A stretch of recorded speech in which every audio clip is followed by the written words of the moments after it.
Welcome to Rethinking Trade with Lori Wallach, a podcast that unpacks international trade and how it affects you without putting you to sleep. Welcome to Rethinking Trade with Lori Wallach.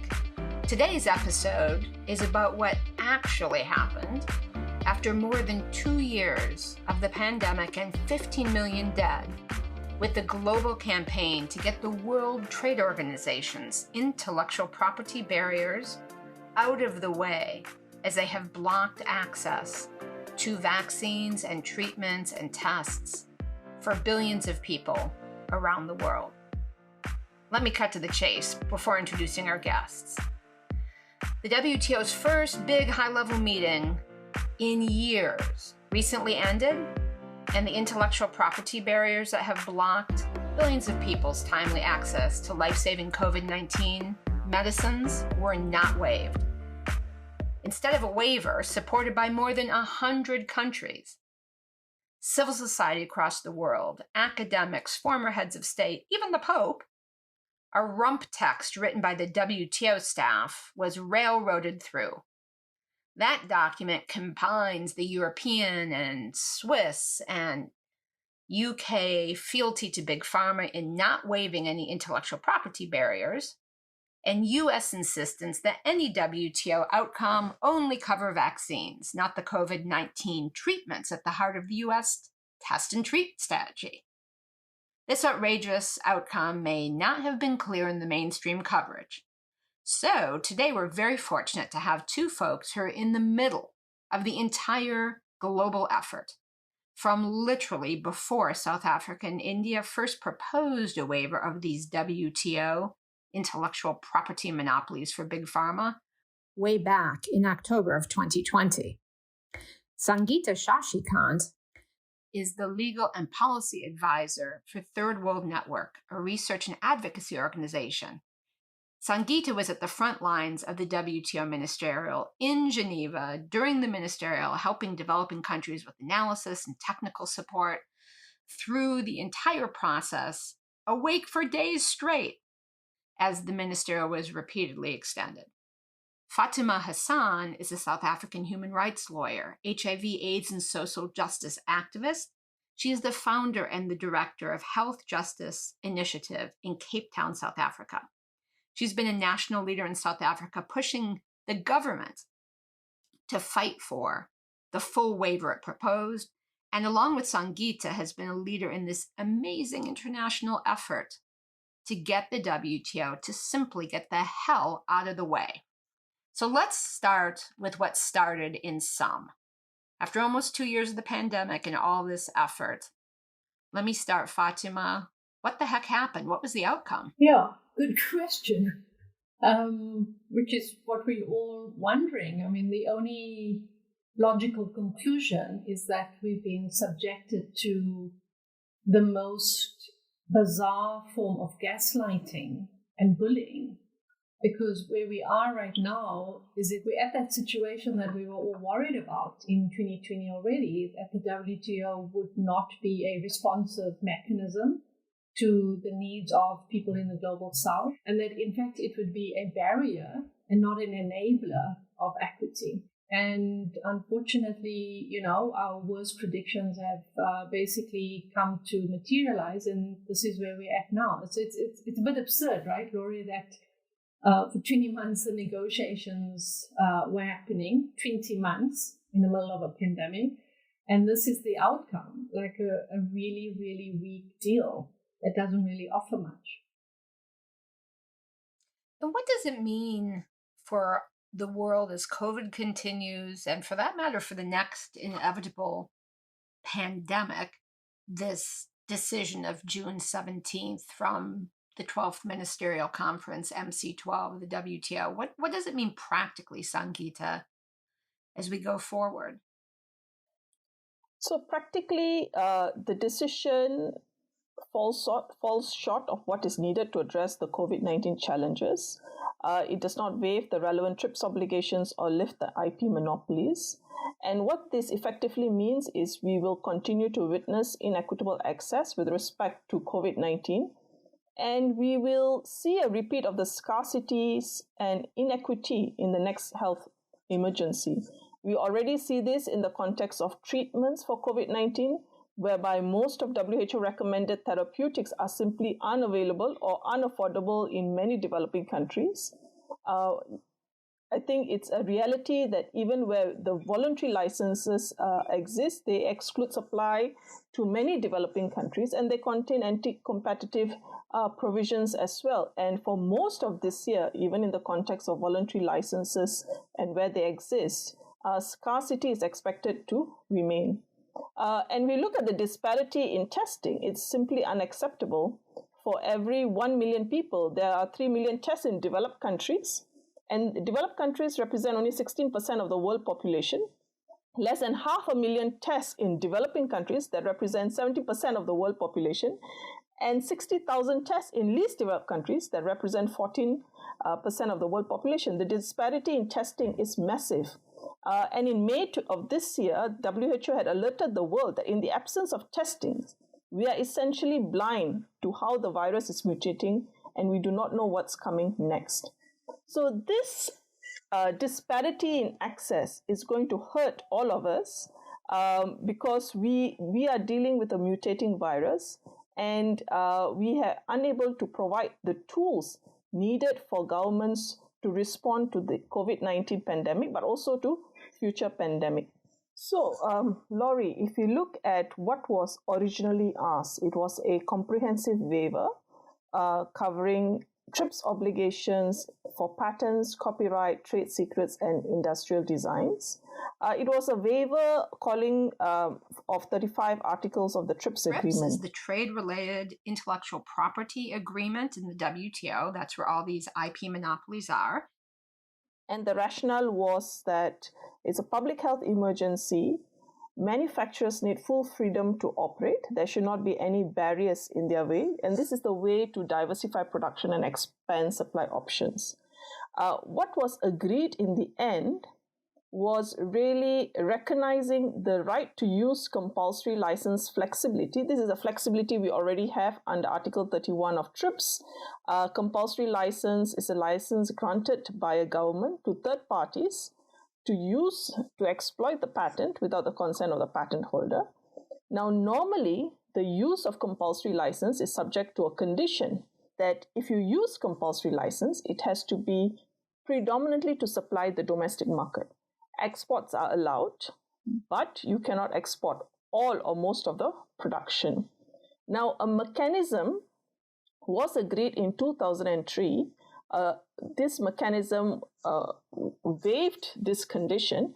The problem with that mechanism was it came with a lot of different conditions. The decision that was agreed on 17th June essentially waives that, although there are still problematic elements and conditions in that decision. So essentially, what we have is really a waiver of one condition attached to the use of compulsory license. It is inadequate to deal with a public health emergency. What was proposed in October 2020 and globally supported was a comprehensive waiver covering key TRIPS obligations across various categories of intellectual property, covering all the different health products.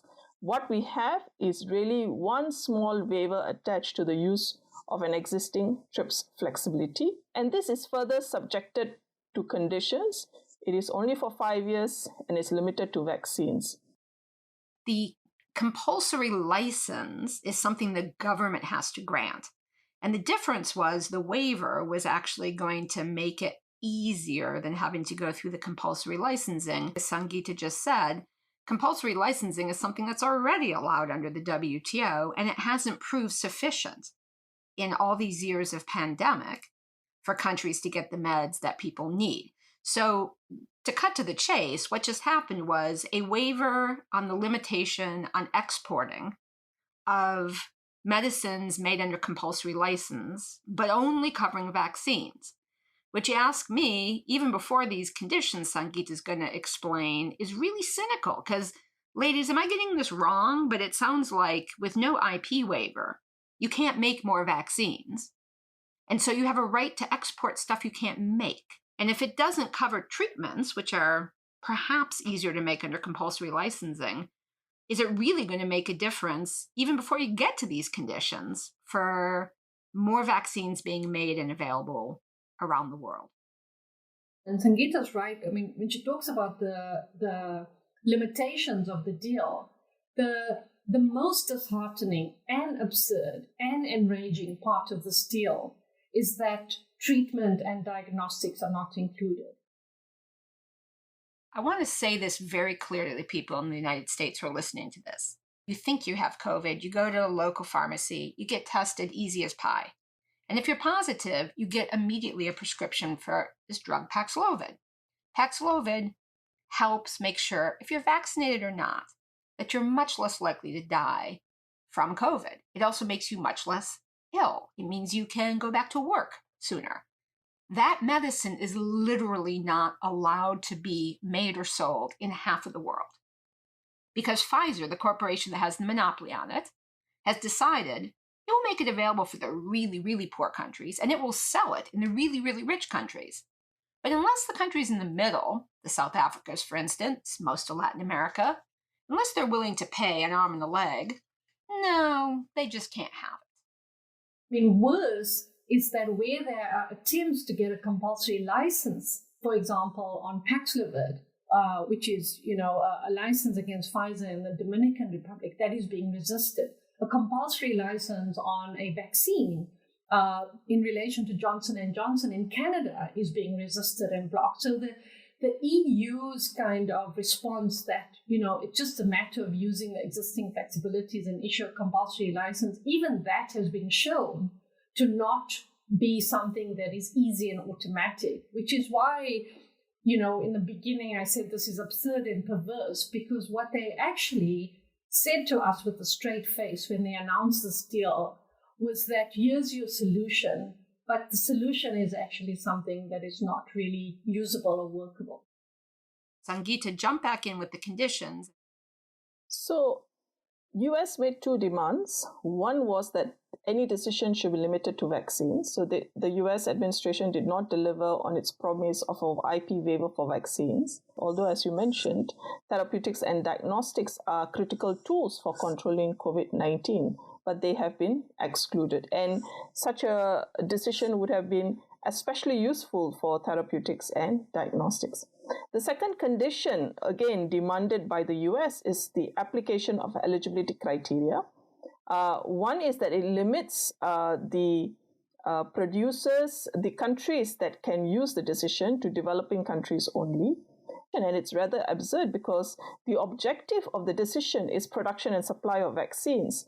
But the eligibility criteria encourages developing countries that can produce and supply to not use the decision. The second condition is an anti-diversion measure, another absurd condition in the context of a public health emergency. It prevents re-exports. So if South Africa exports to Botswana, Botswana cannot re-export to Kenya. There is no basis for such a condition in a decision that is about ensuring supply to all countries that are in needs. But because the developing countries pushed against this measure, they have added a footnote which allows for humanitarian and not-for-profit. But that exception is very, very limited. And then there are general obligations to notify, which again increases the burden on developing countries. Fatima, in your view, what the heck happened at the WTO ministerial that we ended up with that outcome? So I think what happened was that we basically inherited a situation that has been, in the play for a very long time, where richer countries get to exercise their power and their muscle, leaving developing countries basically at their mercy.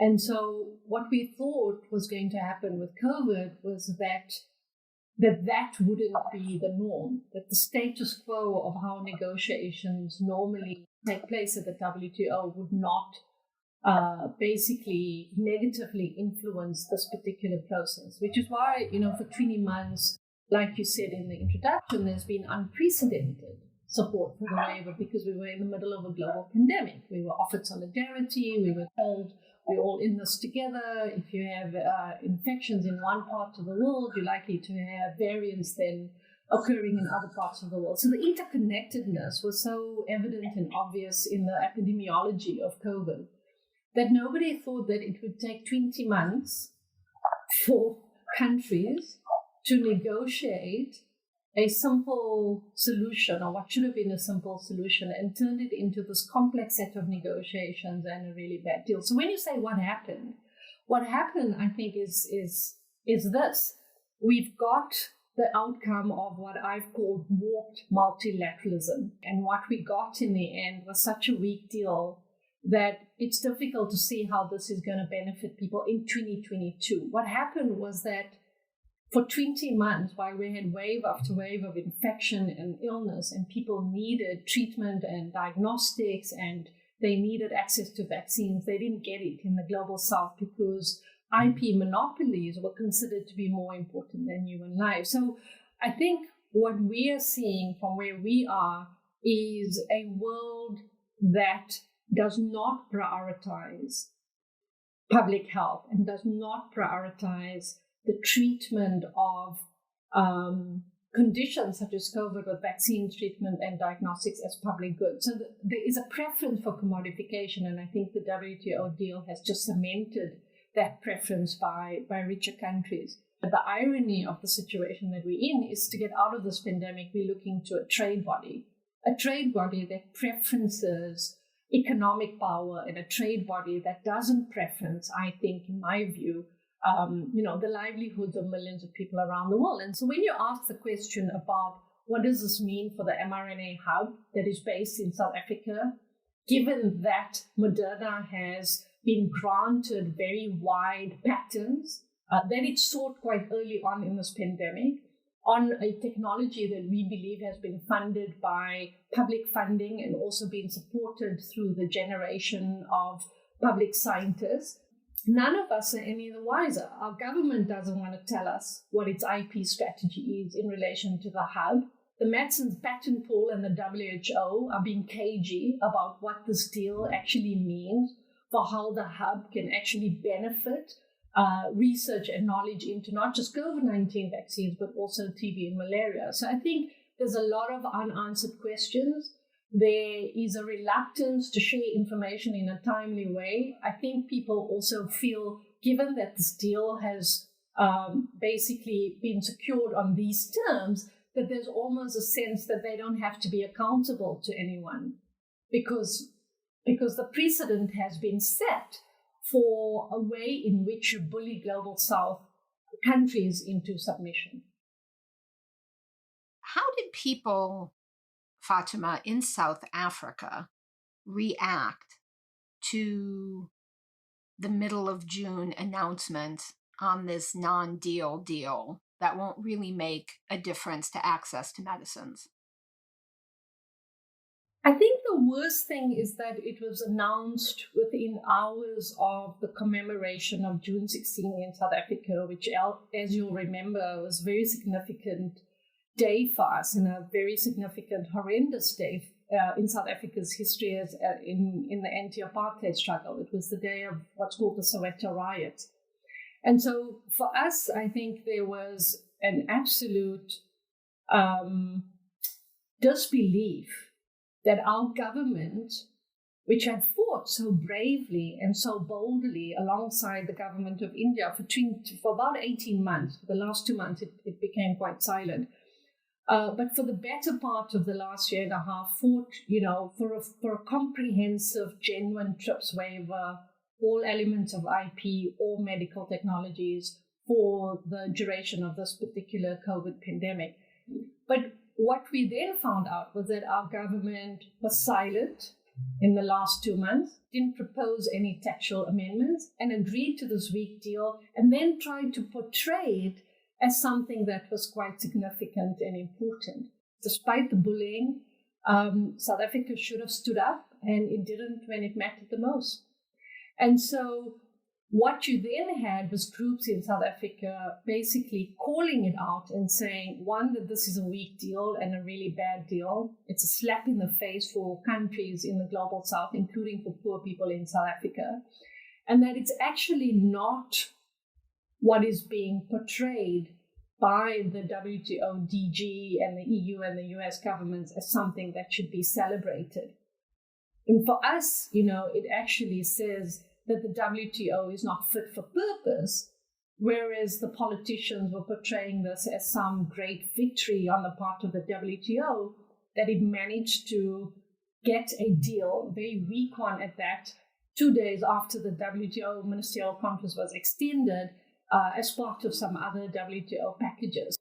And, the attempt by the WTO to portray itself as really relevant and really useful for multilateralism. What it said to us was quite the opposite, that this multilateralism is only benefiting, a select few, and by a select few, I mean really rich and powerful countries.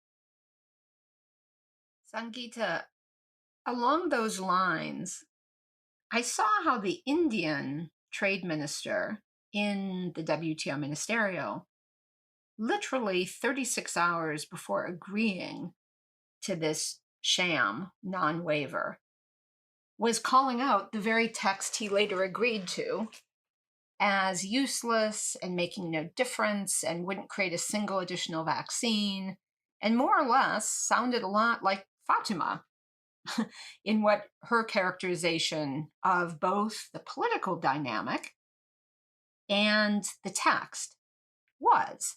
And I'm curious if you have a view about this sudden shift where not only in South Africa and India, but in a variety of countries, politicians, the WTO's Director General, which is what the DG is, WTO's Director General, are suddenly saying this was a great victory. I guess if you're the Director General, the fact the whole thing didn't blow up with no outcome is probably what she thinks is a victory, but they're calling the actual TRIPS outcome a victory, while health experts around the world are unanimous that it was a scandalous outcome and it won't improve the situation, even in the midst of this once-in-a-generation crisis.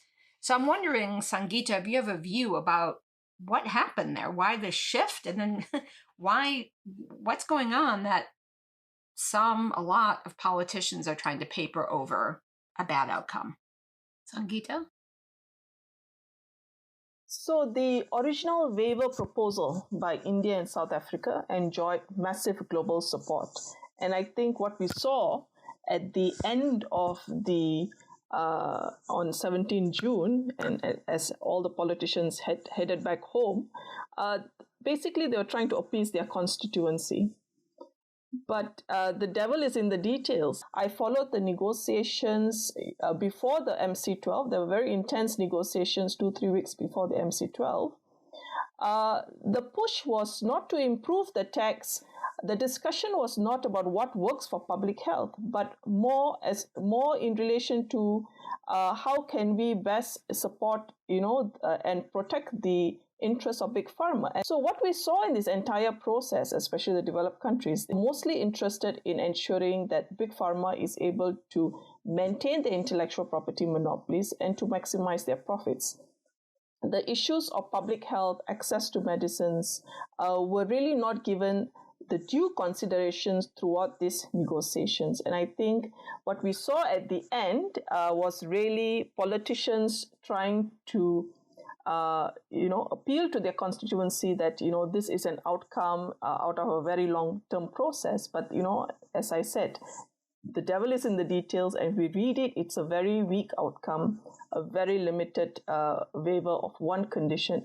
And it does not do justice to the immense advocacy and global support that is there and remains there for the original TRIPS waiver proposal of India and South Africa. So the situation we're in is outrageous, it's scandalous, it's infuriating. And so many people fought for so long, and it was an amazing effort that has made the whole world much more aware of these outrages, of this inequality, of the role of the WTO helping pharmaceutical companies keep people from getting access to meds. So, my colleagues, what should people who are now alerted, who care, who are aware, what should they all do next? What are the next steps? So let me go first, because I think there's some political and structural issues that we need to, be aware of and I think address. Because what this deal has reinforced once again, like in the HIV/AIDS crisis, that knowledge hoarding is okay. And what it's done and it's doing is deferring knowledge sharing.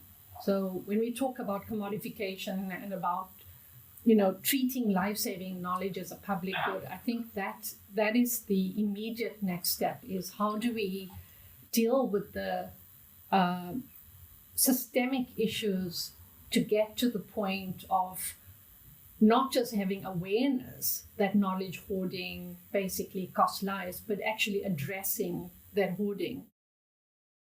And what can anyone do to change that? What can activists do? There's a long list of things we need to do, but I think the first and most pressing and most immediate thing is that we've got to build a global campaign to ensure that the WTO is never, ever again going to be the body that has to provide the solution to getting out of a pandemic. But we cannot have a trade body determining issues of equity and issues of access to life-saving technologies. It's simply not sustainable. So the very notion that medical technologies should be regarded as something that is patentable and that should be protected by international trade rules, that is what we as activists have to actually address and work on going forward. Thank you, Fatima. Sangeeta, what do you think activists should be doing? What should happen next? How do we get out of this mess?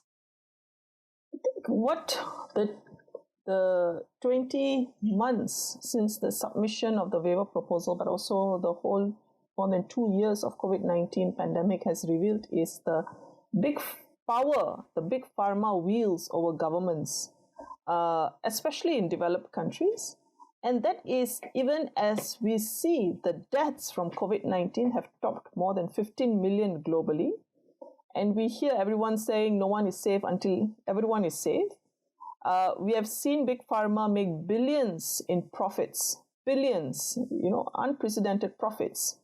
And yet these governments feel the need to continue operating to serve the interests of Big Pharma.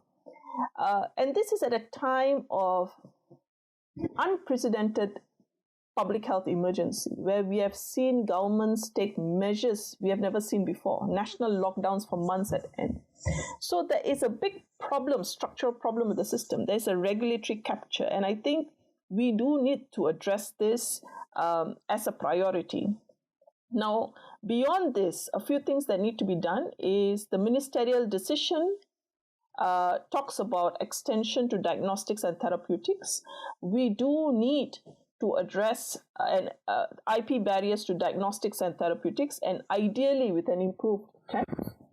The US should openly encourage the use of TRIPS flexibilities, compulsory license. Historically, the US has harassed, threatened sanctions against countries that have even thought of using compulsory license.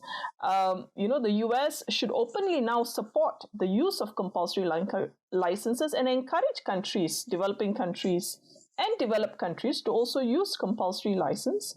The US should also make clear that TRIPS Plus provisions in free trade agreements that undermine access or the use of TRIPS flexibilities will not be enforceable, because often you can issue a compulsory license, but the provisions in the free trade agreements prevent the entry of generic alternatives.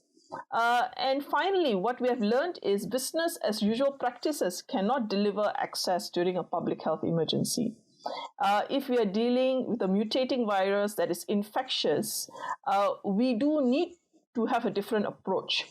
Right now, there are only a few manufacturers globally that produce the different ingredients and also the vaccines, right? And so we do need to diversify production, and we do need to build resilience for future public health emergencies.